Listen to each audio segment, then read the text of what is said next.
श्री शिवाय नमस्तोभ्यम। हर हर महादेव। दोस्त, आप सभी भक्तजनों को श्री शिवाय नमस्तोभ्यम। जय श्री कृष्णा। कैसे हैं आप सभी लोग? आज की इस वीडियो में जानेंगे आंवला नवमी के बारे में।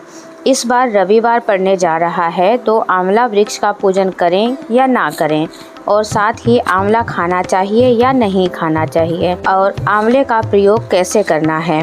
घर के आसपास अगर आंवले का पेड़ है ही नहीं तो पूजा कैसे करें, विधान कैसे करें, संपूर्ण जानकारी, दीपदान, व्रत, उपवास, नियम, श्रेष्ठ जानकारी जो आप सभी के प्रश्नों के उत्तर के रूप में होगी। ध्यान से सुनिएगा, अंत तक बने रहिएगा। जैसे कहा जाता है कि आंवला नवमी से लेकर पूर्णिमा तक श्री नारायण माता लक्ष्मी के साथ आंवला वृक्ष में वास करते हैं, तो ऐसी मान्यता है जो भी भक्त आंवला नवमी का व्रत उपवास करता है और विधि विधान से आंवला वृक्ष का पूजन करता है, उसके भाग्य की रेखाएं प्रबल होती हैं।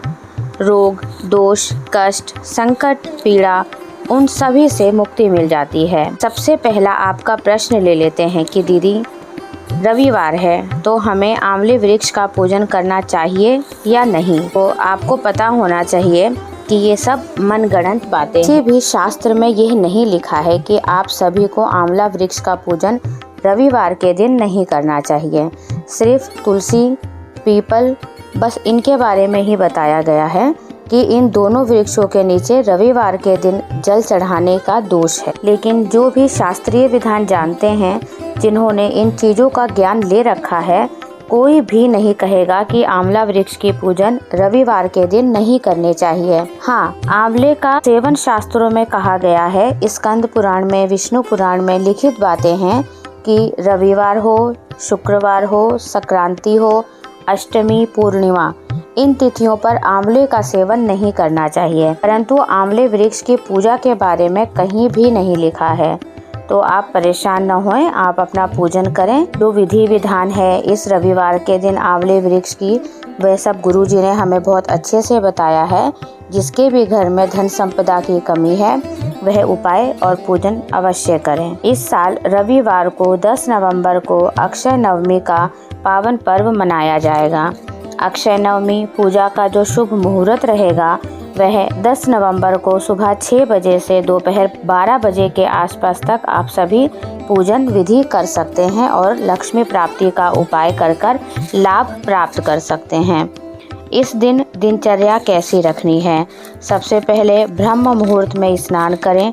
जो लोग कार्तिक में नहा रहे हैं उनके लिए तो ये बहुत अच्छा है, लेकिन और लोग जो नहीं नहा रहे हैं उन्हें उस दिन सुबह उठकर ब्रह्म मुहूर्त में नहाना चाहिए। आंवले की पत्ती हो, आंवले का चूर्ण हो, मिट्टी हो, शरीर पर लेपन करें, रोग कट जाते हैं, ऐसा शास्त्र विधान कहता है। यदि आप चाहें तो गमले में एक छोटा सा आंवले का पौधा भी लगाकर और फिर उसकी जड़ से थोड़ी सी मिट्टी लेकर उसका भी स्नान कर सकते हैं। सारी दुख बीमारियां भी दूर होती हैं।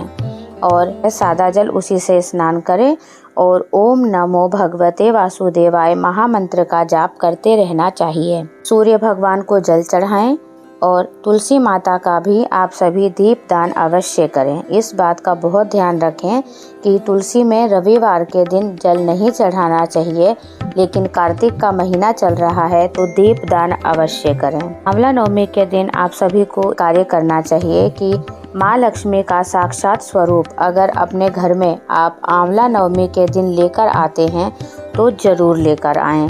यदि हो सके तो इस दिन आप अपने घर में आंवले का एक छोटा सा पौधा अवश्य लाएं, उसे गमले में लगाएं और ये समझ के चलिए कि आप साक्षात महालक्ष्मी को अपने घर में ला रहे हैं।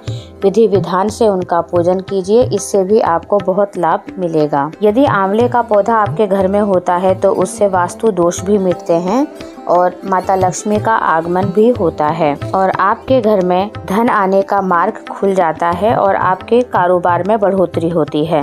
आंवला नवमी के दिन सुबह जब आप ब्रह्म मुहूर्त में स्नान कर लें, जब आप आंवले का पूजन करें तो कच्चे दूध में थोड़ी सी हल्दी डालकर और उसमें एक कमल गट्टा डालकर श्री हरि विष्णु और माता लक्ष्मी का ध्यान करते हुए और ओम नमो भगवते वासुदेवाय नमः का जाप करते हुए आंवले की जड़ में हल्दी मिश्रित दूध को धीरे धीरे चढ़ाएं। ऐसा करने से वंश वृद्धि होती है, पति पत्नी की आयु बढ़ती है और रोग मुक्ति भी होती है। मनचाहा विवाह होता है और यदि आपके ऊपर कोई कर्जा इत्यादि है तो वह परेशानी भी दूर होती है। यह कार्य करने के बाद आप आंवला वृक्ष की जड़ में हल्दी और कुमकुम का स्वास्तिक बना सकते हैं या तिलक लगा सकते हैं। इसके बाद आंवले के वृक्ष की जड़ की जो मिट्टी है अपने माथे पर तिलक अवश्य करें और 2 दीपक लगाएं, एक गोल बत्ती का श्री नारायण के रूप में, एक माता लक्ष्मी के नाम का लंबी बत्ती का दीपक। ये बहुत शुभ माना जाता है। लाल फूल चढ़ाकर माता लक्ष्मी की आराधना करें और पीले अक्षत से विष्णु महाराज की पूजा करें। आंवला अवश्य चढ़ाएं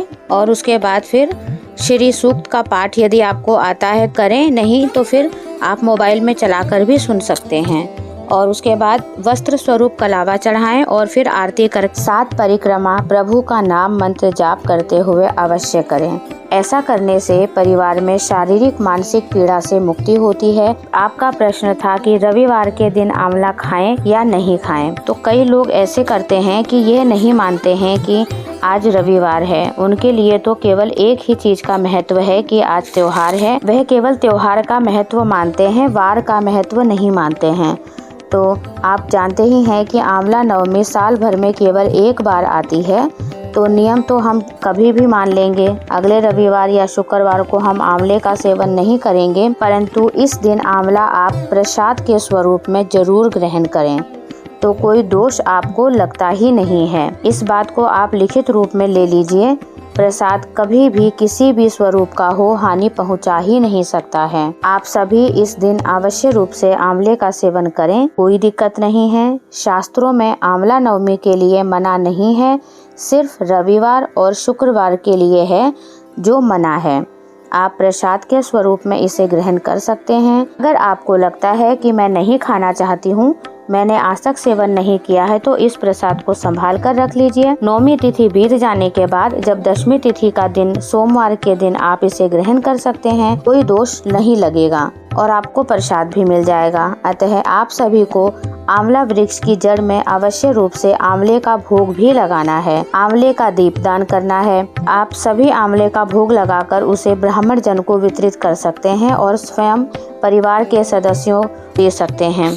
शुभ और श्रेष्ठ माना जाता है कि इस दिन आप आंवले का दान जरूर करें। साथ ही जो मान्यता है शास्त्रों में लिखित है, जो देवी देवताओं को आमंत्रित करके आंवला वृक्ष की जड़ में भोजन का सेवन करते हैं, तो आप सभी भी ब्राह्मण दंपति को बुलाकर सेवन कराएं। अपनी मनोकामना कहकर या परिवार सहित आंवला वृक्ष की जड़ में भोजन करें। यदि आप भोजन ना भी करा पाएं तो दीपदान अवश्य करें, परिक्रमा करें।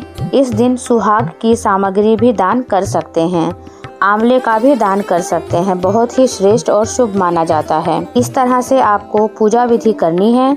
ध्यान रहे, शाम 5 बजे के बाद किसी भी वृक्ष में जल चढ़ाया नहीं जाता है। सुबह शाम दोनों समय आप दीपदान कर सकते हैं। आंवला वृक्ष की पूजा करने से दुर्भाग्य दूर होता है और सौभाग्य में वृद्धि होती है। आंवले वृक्ष का सिंचन करने से, वृक्ष के नीचे दीपदान करने से, आंवले की मिट्टी घर में लाके रखना सौभाग्य में वृद्धि करता है। 1 लोटा जल में या तो आंवला डाल लें या आंवले का चूर्ण डाल लें या आंवले को पीसकर उसका जूस बनाकर आप शिवलिंग पर श्री शिवाय नमस्तुभ्यम या महामृत्युंजय मंत्र का जाप करते हुए शिवलिंग पर समर्पित अवश्य करें। आंवले की पत्ती एक दिन पहले ही अगर आप तोड़ के ले आएं, शिवलिंग का श्रृंगार करने से भी आपको रोग से मुक्ति मिलती है और इससे भी आपके भाग्य में वृद्धि होती है। ये सरल सी पूजा की जानकारी मैंने आप सभी को दे दी है।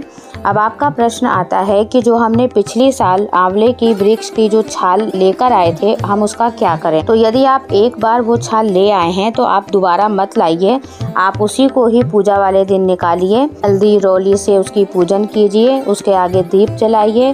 अगर आप कर सकते हैं तो श्री सूक्त का पाठ कीजिए और अपने घर में ही पूजन आराधना कर कर उसी छाल को वापस से आप अपने अलमारी लॉकर में रख लीजिए। और यदि वह खराब हो गई है, आप नई छाल लाकर उसकी पूजन आराधना कीजिए। अगर ये वीडियो आपको अच्छी लगी है तो लाइक ज़रूर कीजिए, चैनल पर नए हैं तो सब्सक्राइब कीजिए। मिलते हैं अगली वीडियो में। श्री शिवाय नमस्तुभ्यम।